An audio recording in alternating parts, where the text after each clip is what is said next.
Hello बच्चों, आइए start करते हैं आज lecture number 2 breathing and exchange of gases. Topic है ह्यूमन रेस्पिरेटरी सिस्टम।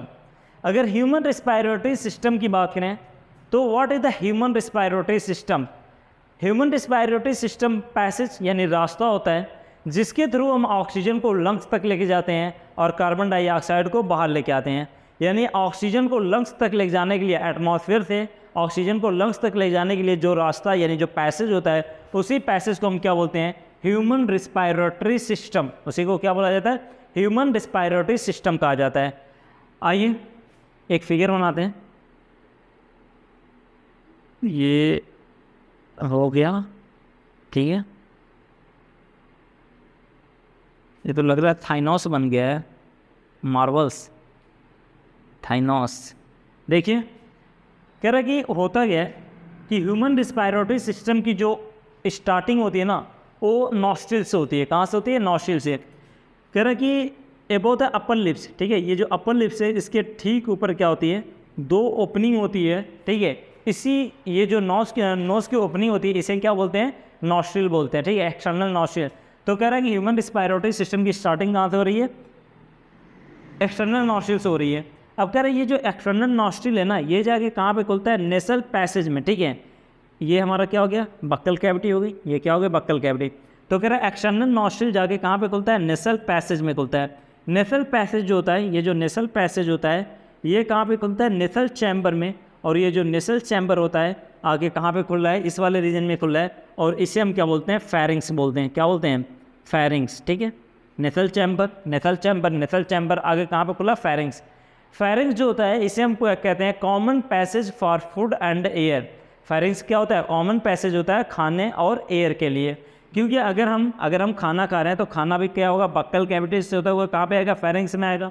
अगर हम सांस ले रहे हैं तो एयर जो है वो भी क्या होगी, external nostril, nasal passage, nasal passage, nasal chamber, और नेसल चैम्बर से कहाँ आएगी, तुम्हारे फेरिंग्स में।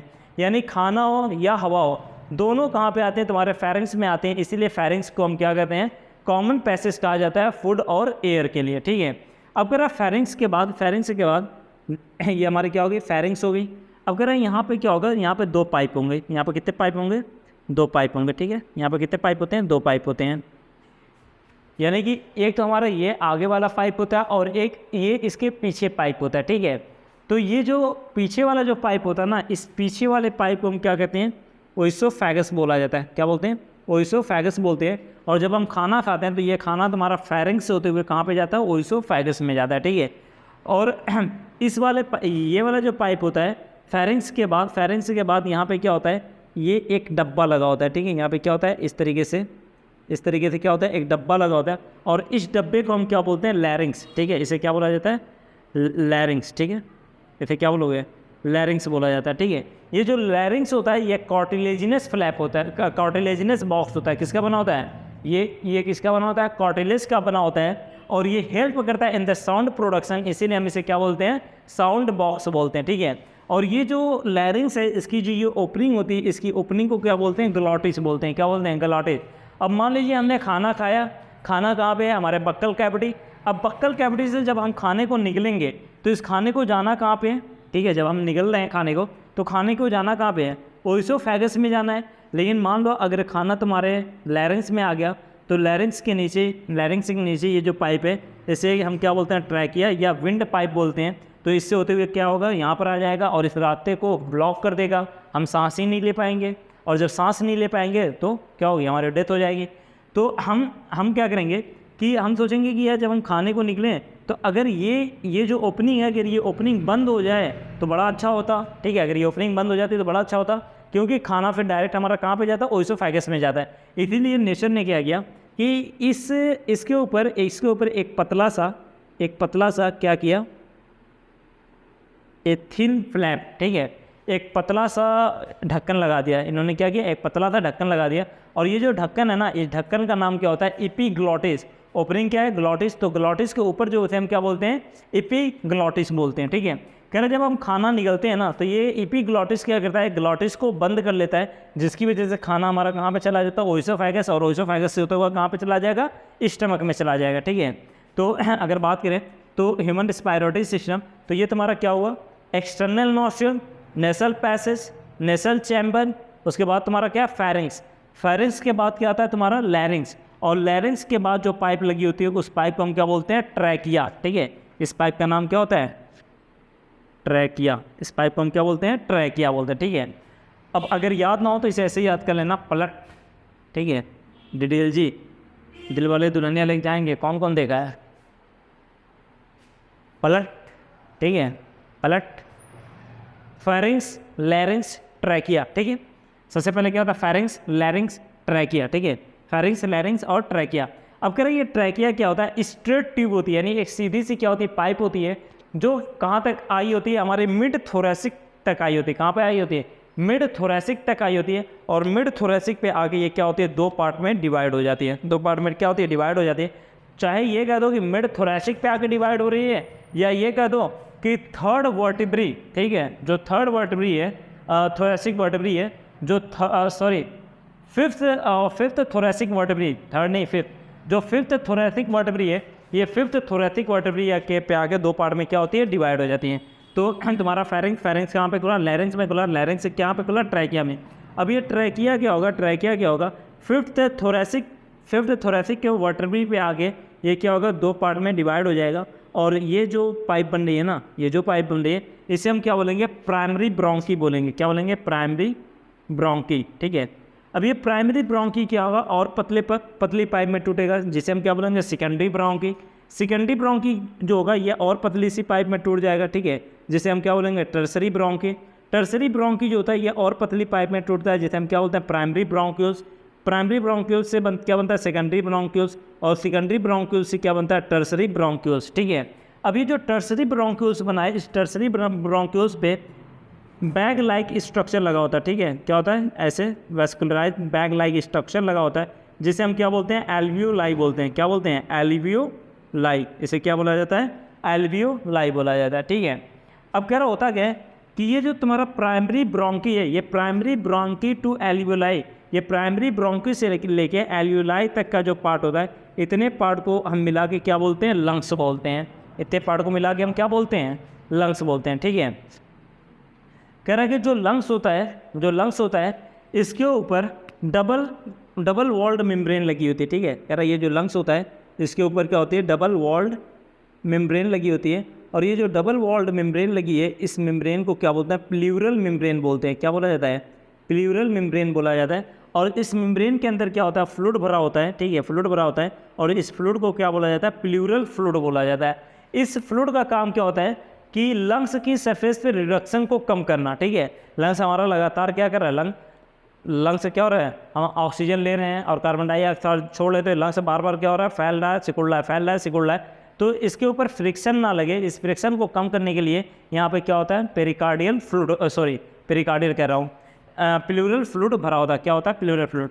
अब कह रहा है इस मेम्ब्रेन की जो आउटर मेम्ब्रेन होती है, ये किसके कॉन्टेक्ट में होती है, ये थोरेसिक कैविटी, यानी थोरेसिक कैविटी जो थोरेसिक कैविटी है उसके कांटेक्ट में होती है, जबकि जो इनर वाली होती है, जो इनर मेम्ब्रेन होती है, वो किसके कांटेक्ट में होती है, लंग्स की सरफेस के कांटेक्ट में होती है। किसके कांटेक्ट में होती है, लंग्स के सरफेस के कांटेक्ट में होती है। ठीक है, अब कह रहा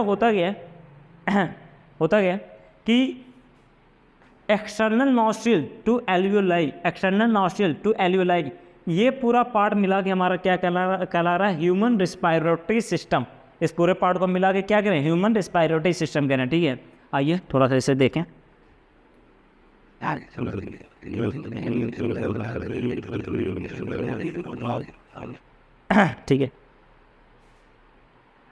ठीक है, अगर ह्यूमन रिस्पायरेटरी सिस्टम की बात करें तो इसकी ओपनिंग कहाँ से हुई थी, एक्सटर्नल नॉस्ट्रिल से। कहाँ से हुई थी, एक्सटर्नल नॉस्ट्रिल। एक्सटर्नल नॉस्ट्रिल तुम्हारा कैसा होता है, पेयर में होता है। कहाँ पे था, एबोव द अपर लिप्स, ठीक है। ये एक्सटर्नल नॉस्ट्रिल जो होता है ये कहाँ पे खुला था, नेसल पैसेज। कहाँ पे खुलता है, नेसल पैसेज कहाँ पे खुलता है, नेसल चैम्बर जाके कहाँ पे खुला था, फेरिंग्स। कहाँ पे खुला था, फेरिंग्स जो कहाँ पे खुलता है, लैरिंग्स कहाँ पे खुलता है, ट्रैकिया।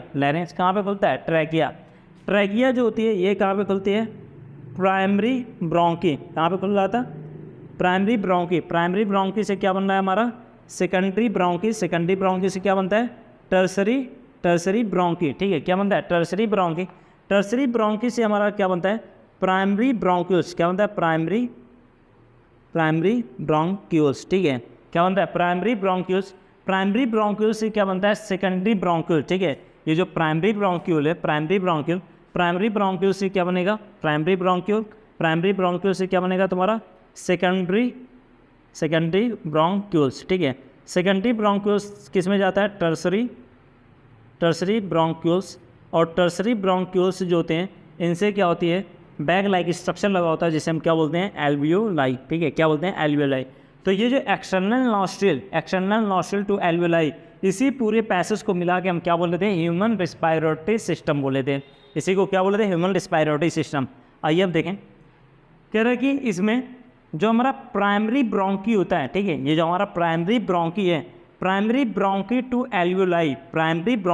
एल्वियोलाई इतने पार्ट को मिला के हम क्या बोलते हैं लंग्स बोलते हैं, ठीक है। यानी अगर हम लंग्स की बात करें, देखिए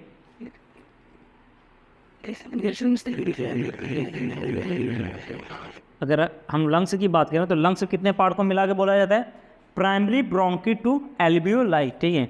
यानी हमारा जो प्राइमरी ब्रोंकी है टू एल्वियोलाई प्राइमरी ब्रोंकी से लेके एल्वियोलाई तक का जो पार्ट होता है इसे हम क्या बोलते हैं लंग्स बोलते हैं, ठीक है। उसके बाद क्या है कि अगर हम देखें तो जो हमारा ट्रैकिया होता है trachea to primary bronchiole trachea to primary bronchiole, यानी ये जो हमारे ट्रैकिया है ट्रैकिया से लेके प्राइमरी ब्रोंक्यूल्स तक इनकम्प्लीट कार्टिलेजिनस रिंग लगी होती है, ठीक है। अगर आप इसे टच करो तो यहाँ पे ऐसे आपको लग रहा होगा कि रिंग पहनाई गई है, ठीक है, छल्ला लगा हुआ है। तो कह रहा है कि ट्रैकिया टू प्राइमरी ब्रोंक्यूल्स तक क्या होता है इनकम्प्लीट कार्टिलेजिनस रिंग लगी होती है, ठीक है। और ये कार्टिलेजिनस रिंग का काम क्या होता है, ये क्या करता है कि हमारे ट्रैकिया टू प्राइमरी ब्रोंक्यूल तक का जो रास्ता है ना इन्हें कोलैप होने से बचाता है। जैसे आप एक पाइप ले लीजिए और पाइप में आप बहुत तेज़ जब हवा खींचते हैं तो पाइप क्या होती है आपस में सट जाती है, और मान लो अगर ये आपस में ऐसे हमने बहुत तेज़ हवा खींची और ये दोनों पाइप आपस में सट गई और ये खुले ही ना तो क्या होगा हमारी डेथ हो जाएगी। तो इसीलिए क्या होती है रिंग लगा दी जाती है ताकि चाहे जितनी भी तेज़ सांस खींच लो ये दोनों आपस में चिपके ना, ठीक है। तो कह रहा है कि अगर बात करें, ठीक है, अगर हम बात करें तो कहाँ से कहाँ तक ट्रैकिया, ठीक है, ट्रैकिया टू प्राइमरी ब्रोंक्यूल्स, ठीक है, trachea to primary bronchioles, trachea से लेके प्राइमरी ब्रोंक्यूल तक क्या होती है इनकम्प्लीट कार्टिलेजिनस रिंग लगी होती है। क्या लगी होती है इनकम्प्लीट कार्टिलेजिनस, किसकी बनी होती है कार्टिलेज की बनी होती है, कार्टिलेजिनस रिंग लगी होती है, ठीक है। कह रहा है इनकम्प्लीट कार्टिलेजिनस रिंग लगी होती है कहाँ से ट्रैकिया से लेके प्राइमरी ब्रोंक्यूल्स तक, ठीक है, ट्रैकिया से लेके प्राइमरी ब्रोंक्यूल तक क्या होती है इनकम्प्लीट कार्टिलेजिनस रिंग लगी होती है, ठीक है। अब होता क्या है एक्सटर्नल नॉस्ट्रिल से लेके tertiary bronchioles, external nostril to tertiary bronchioles इतने पार्ट को मिला के हम क्या बोलते हैं कंडक्टिंग पार्ट बोलते हैं। क्या बोलते हैं कंडक्टिंग पार्ट, ठीक है। अगर हम कंडक्टिंग पार्ट की बात करें तो ये कहाँ से कहाँ तक होता है एक्सटर्नल नॉस्ट्रिल से लेके कहाँ तक टर्सरी ब्रोंक्यूल्स, ठीक है, external nostril to tertiary bronchioles ये इतना पार्ट मिलके तुम्हारा क्या बना रहा है कंडक्टिंग पार्ट बना रहा है। क्या बना रहा है कंडक्टिंग पार्ट, ये इतना क्या कहलाता है कंडक्टिंग पार्ट कहलाता है। ये जो एल्वियोलाई होती हैं, ठीक है, एल्वियोलाई जो होती हैं और एल्वियोलाई के साथ साथ इनके पास क्या होंगी इनकी डक्ट भी होंगी, ठीक है, एल्वियोलाई होंगी और इनकी क्या होंगी डक्ट होंगी। तो एल्वियोलाई और इनकी डक्ट, ठीक है, एल्वियोलाई, ठीक है, alveoli and their duct alveoli and their duct ये क्या करती हैं प्राइमरी साइड बनाती हैं, ठीक है, ये क्या करती हैं प्राइमरी एक्सचेंज साइड बनाती हैं। यानी सबसे पहली बार जहाँ पे ऑक्सीजन और कार्बन डाइऑक्साइड का एक्सचेंज होता है वो क्या होता है तुम्हारा एल्वियोलाई वाली होती है, ठीक है, क्योंकि हम ऑक्सीजन लिए, ऑक्सीजन कहाँ पे पहुँचा तुम्हारे लंग्स में, तो लंग्स यानी एल्वियोलाई तक पहुंचा। अभी एल्वियोलाई से कहाँ पे जाएगा, ब्लड में जाएगा, और ब्लड से कार्बन डाइऑक्साइड क्या होगा, तुम्हारे लंग्स में आएगा। तो ये जो पहली बार एटमॉस्फेरिक एयर यानी ऑक्सीजन और जो हमारे बॉडी के अंदर बनी है कार्बन डाइऑक्साइड का जो एक्सचेंज हो रहा है ना, वो कहाँ पे होता है, एल्वियोलाई वाली साइड पे होता है। यानी एल्वियोलाई एंड देयर डक्ट्स ये क्या करते हैं, तुम्हारा एक्सचेंज पार्ट बनाते हैं। ये क्या होते हैं, प्राइमरी एक्सचेंज पार्ट होते हैं। सबसे पहली बार यहीं पे तुम्हारा क्या होता है, एक्सचेंज होता है। ठीक है, यहीं पे क्या होता है, एक्सचेंज होता है। अब इधर सुनो, कह रहा है कि अगर हम इस कंडक्टिंग पार्ट की बात करें तो कंडक्टिंग पार्ट का काम क्या होता है, ये बताओ। अगर हम सांस ले रहे हैं, ठीक है, तो क्या हम जब सांस लेंगे तो सिर्फ एयर ही अंदर जाएगी कि एयर के साथ जो डस्ट पार्टिकल है वो भी अंदर जाएंगे। ठीक है, तो कह रहा है कि जो कंडक्टिंग पार्ट होती है इसका काम क्या होता है कि एयर को एल्वियोलाई तक पहुँचाते एयर को क्लियर कर देना। ठीक है, यानी कंडक्टिंग पार्ट का पहला काम क्या होता है, क्लियर द एयर को क्लियर करना। ठीक है, क्योंकि जब हम एयर लेंगे तो उसके अंदर जो डस्ट पार्टिकल या फॉरेन पार्टिकल्स होंगे वो क्या होंगे, हमारे कुछ नेसल चैम्बर में, ठीक है, कुछ नेसल पैसेज में रुक जाएंगे, कुछ नेसल चैम्बर में रुकेंगे, कुछ जगह हमारे ट्रैकिया में रुक जाएंगे। ठीक है, तो कह रहा है कि ये सब क्या करते हैं कि डस्ट पार्टिकल या फॉरेन पार्टिकल को क्या करते हैं, ट्रैप करते हैं और हमारे एयर को क्या करते हैं, क्लियर कर देते हैं। तो कंडक्टिंग पार्ट का पहला काम क्या है, एयर को साफ करना। ठीक है, दूसरा इसका काम क्या होता है, मान लीजिए अभी गर्मी है तो एटमॉस्फेरिक के एयर जो है इसका टेम्परेचर क्या होगा, ज़्यादा होगा। तो जब हम इसे लेंगे तो लंग्स तक पहुँचते इसका टेम्परेचर हमारे बॉडी टेम्परेचर इतना हो जाना चाहिए। ठीक है, अगर मान लीजिए बाहर का टेम्परेचर तुम्हारा 40 डिग्री सेल्सियस है, ठीक है, कितना है, 40 डिग्री सेल्सियस, तो जो एयर है उसका टेम्परेचर कितना है, 40 डिग्री सेल्सियस हो गया। जब हम उसे लेंगे हमारे बॉडी का टेम्परेचर कितना है, 37, तो ये एयर हमारे लंग तक पहुँचते इसका भी टेम्परेचर कितना हो जाएगा, 37 हो जाएगा। और अगर ठंडी है तो बाहर का टेम्परेचर क्या होगा, कम होगा। मान लो बाहर का टेम्परेचर तुम्हारा 15 है तो एयर का टेम्परेचर कितना हो गया, 15। लेकिन जब ये एयर हमारे लंग्स तक पहुँचेगी तो इसका टेम्परेचर कितना हो जाएगा, बढ़ के 37। यानी पहला काम कंडक्टिंग पार्ट का क्या हो गया कि एयर को क्लियर करना। दूसरा काम इसका क्या हो गया कि ये एयर को क्या करती है, बॉडी टेम्परेचर तक लेके आती है। कहाँ तक लेके आती है, बॉडी टेम्परेचर तक लेके आती है। तीसरा काम इसका क्या होता है, एयर को ह्यूमिडिफाई करना, यानी एयर को ये क्या करती है, नम कर देती है। एयर को क्या करती है, नम कर देती है। ये सब इसके क्या होते हैं, कंडक्टिंग पार्ट के काम होते हैं। ठीक है, अब ये बताइए जो हमारा लंग्स होता है, लंग्स सबसे पहली बार कहाँ पे जो लंग्स होता है, लंग्स हमारा कहाँ पे पाया जाता है। हमारे बॉडी को हम मेनली दो पार्ट में डिवाइड करते हैं, इसे हम कहते हैं थोरेसिक कैविटी और इसे क्या बोला जाता है, एब्डोमेन कैविटी। तो हमारा जो लंग्स है वो कहाँ पे पाया जाता है, इस वाले लोकेशन पे पाया जाता है, यानी थोरेसिक कैविटी में पाया जाता है। ठीक है, तो अगर थोरेसिक कैविटी के अंदर लंग्स पाया जाता है तो ये थोरेसिक कैविटी हमारी बनी कैसे होती है। ठीक है, आइए देखें, इसे नोट कर लीजिएगा। ठीक है, या स्क्रीनशॉट ले लीजिए।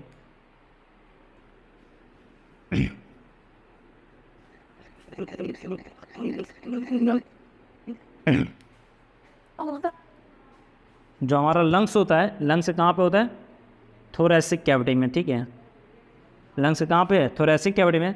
तो कह रहा है थोरेसिक कैविटी का फॉर्मेशन होता कैसे है, कह रहा है थोरेसिक कैविटी डॉर्सल यानी बैक साइड से ये किसकी बनी होती है, वर्टिब्रल कॉलम की बनी होती है। किसकी बनी होती है, वर्टिब्रल कॉलम की बनी होती है।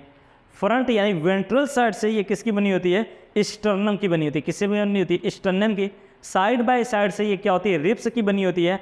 और लोअर साइड से ये क्या होती है, डायाफ्राम की बनी होती है। किसकी बनी होती है, डायाफ्राम की बनी होती है। ठीक है, यानी कि बैक साइड में तुम्हारी क्या होगी, वर्टिब्रल कॉलम हो गई। ठीक है, साइड बाय साइड में तुम्हारी क्या होगी, रिब्स हो गई। सामने से तुम्हारी क्या हो गई, स्टर्नम हो गई। और लोअर साइड से तुम्हारा क्या हो गया, डायाफ्राम हो गया। और ये तुम्हारा क्या हो गया, एक चैम्बर यानी एक कमरा तैयार हो गया। और इस कमरे को हम क्या कहेंगे, थोरेसिक कैविटी कहेंगे। ठीक है, कह रहे ये जो थोरेसिक कैविटी होती है, ठीक है, ये हमारे क्या थोरेसिक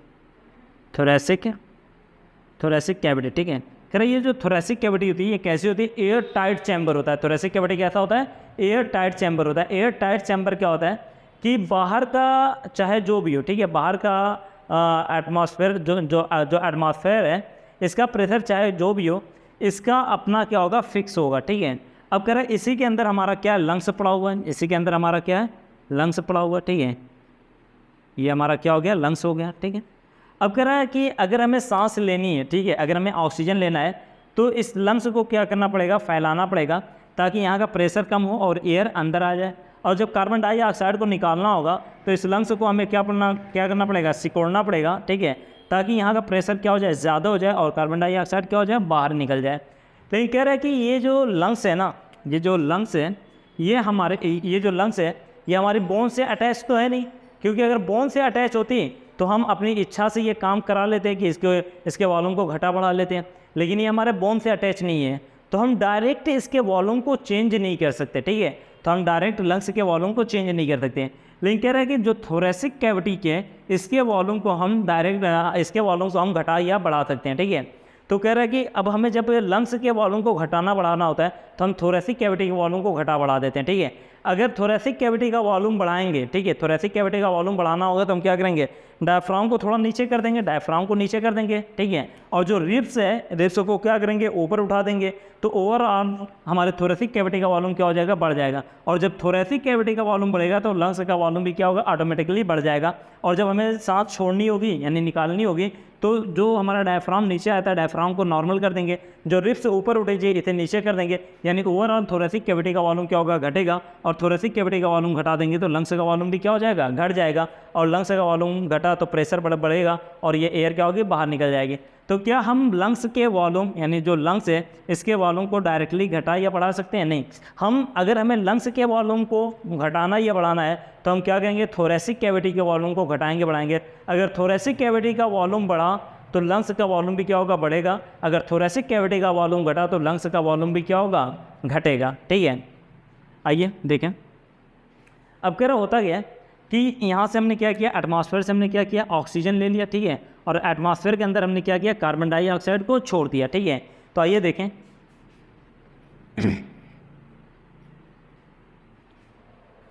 कह रहा है कि जब हम ये हमारी मान लीजिए एक एल्वियोलाई हो गई, ये क्या हो गई, एल्वियोलाई हो गई, ठीक है। कह रहा है कि एल्वियोलाई के अंदर हमने क्या किया, ऑक्सीजन को ट्रांसपोर्ट करके हम कहाँ पे लेके चले आए, एल्वियोलाई में लेके चले आए। और जो कार्बन डाइऑक्साइड थी हमने इसे क्या किया, एटमॉस्फेयर के अंदर छोड़ दिया, ठीक है, एटमॉस्फेयर के अंदर छोड़ दिया। अब कह रहा है ये जो एल्वियोलाई होंगी ना, यहीं से हमारी क्या होंगी, इस तरीके से ब्लड वेसल निकली हुई हैं, ठीक है। तो कह रहा है कि ये ऑक्सीजन, ठीक है, कह रहा है कि ये जो ऑक्सीजन और कार्बन डाइऑक्साइड का जो एक्सचेंज हुआ है ना, इसे हम क्या बोलेंगे, ब्रीदिंग। ये क्या है तुम्हारा, ब्रीदिंग, ठीक है, ये क्या होगी, तुम्हारी ब्रीदिंग हो गई। अब कह रहा है कि यहाँ से ऑक्सीजन को क्या किया जाएगा, यहाँ से ऑक्सीजन को क्या किया जाएगा, एल्वियोलाई की वॉल से कहाँ पे भेज दिया जाएगा, ब्लड वेसल में भेज दिया जाएगा, ठीक है। कहाँ पे भेज दिया जाए, ब्लड वेसल में। अब ब्लड वेसल इसे क्या करेगा, ट्रांसपोर्ट करेगा, और ट्रांसपोर्ट करके कहाँ पे लेके जाएगा, सेल के पास लेके जाएगा। और जब सेल के पास लेके जाएगा तो ऑक्सीजन यहाँ सेल से निकल के कहाँ पे चली जाएगी, जो ऑक्सीजन है वो ब्लड से निकल के कहाँ पे चली जाएगी, तुम्हारे सेल में चली जाएगी। और सेल में जो कार्बन डाइऑक्साइड है वो निकल के बाहर आ जाएगी। और ये ऑक्सीजन जो यहाँ पर आई है ना, इस ऑक्सीजन को क्या किया जाएगा, फिर से यूज़ कर लिया जाएगा और कार्बन डाइऑक्साइड को कहाँ पे भेज दिया जाएगा, हमारे लंग्स के पास भेज दिया जाएगा। तो ये जो पूरा प्रोसेस है कि ब्रीदिंग यानी ऑक्सीजन का लेना, कार्बन डाइऑक्साइड का रिमूव करना, ठीक है, ऑक्सीजन का लेना, कार्बन डाइऑक्साइड का रिमूव करना, पहला प्रोसेस। फिर ऑक्सीजन को एल्वियोलाई की वॉल से डिफ्यूज़ कराना, ठीक है, यानी एल्वियोलाई से ब्लड के अंदर इसे डाल देना। और यही वो प्राइमरी साइड यानी पहली जगह होती है जहाँ पे ऑक्सीजन और कार्बन डाइऑक्साइड का एक्सचेंज किया जाता है, पहली बार एक्सचेंज होता है। यानी ऑक्सीजन जो होती है कहाँ पे आती है, ब्लड में आ जाती है, ठीक है। अब ये क्या होगा, यानी डिफ्यूजन क्या होगा, तुम्हारा दूसरा हो गया, एल्वियोलर मेम्ब्रेन से हमने क्या किया, डिफ्यूजन करा दी, दूसरा प्रोसेस। अब इस ऑक्सीजन को हमने क्या किया, ट्रांसपोर्ट किया, तीसरा प्रोसेस। ट्रांसपोर्ट करके सेल के पास लाए। अब सेल से यह ऑक्सीजन यहाँ पे फिर से क्या हो रहा है, डिफ्यूजन हो रहा है। अब ये क्या होती है, सेकेंडरी साइड होती है जहाँ पे ऑक्सीजन क्या होता है, ऑक्सीजन यहाँ जहाँ पे क्या होती है, गैसेस एक्सचेंज होती है। तो पहली बार जो गैसेस एक्सचेंज हुई थी वो एल्वियोलाई और ब्लड के बीच हुई थी, और दूसरी बार जो हो रही है वो ब्लड और सेल के बीच हो रही है। किसके बीच हो रही है, ब्लड और सेल के बीच हो रही है। तो हम यहाँ पे क्या करेंगे, फिर से तुम्हारा ब्लड और सेल के बीच डिफ्यूजन कराएंगे, यानी ये क्या होगी, चौथी पॉइंट हो गई। अब ये ऑक्सीजन जो इसके अंदर आया है, इस ऑक्सीजन को हम क्या करेंगे, यूज़ करेंगे, और ये हमारी क्या होगी, पाँचवीं पॉइंट हो गई। तो ये पाँचों स्टेप को मिला के हम क्या बोलते हैं, रिस्पायरेटरी इवेंट्स बोलते हैं। क्या बोलते हैं, रिस्पायरेटरी इवेंट।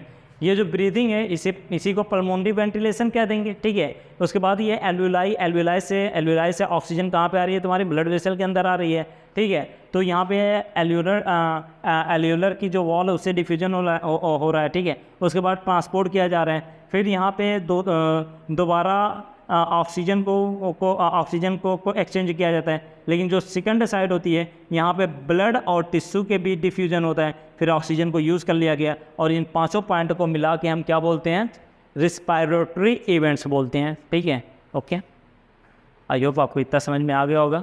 और आप एनसीईआरटी पेज नंबर 270 पे ये पांचों पॉइंट लिखी है, वहाँ से आप इसको देख लीजिएगा। ठीक है, और अगर आप नोट्स बना रहे हैं तो उसे अपने नोट्स के अंदर मेंशन कर लीजिएगा। ठीक है, और अगर आपको क्वेश्चन चाहिए, ठीक है, अगर आप नेट की प्रिपरेशन कर रहे हैं और आपको क्वेश्चन चाहिए तो आप टेलीग्राम पे नीट क्वेश्चन, ठीक है, नीट क्वेश्चन के नाम से चैनल है, आप इसको फॉलो कर लीजिए। वहाँ पे क्वेश्चन हम डेली का डेली डाल रहे हैं, आप वहाँ से क्वेश्चन करते रहिए। Okay, bye.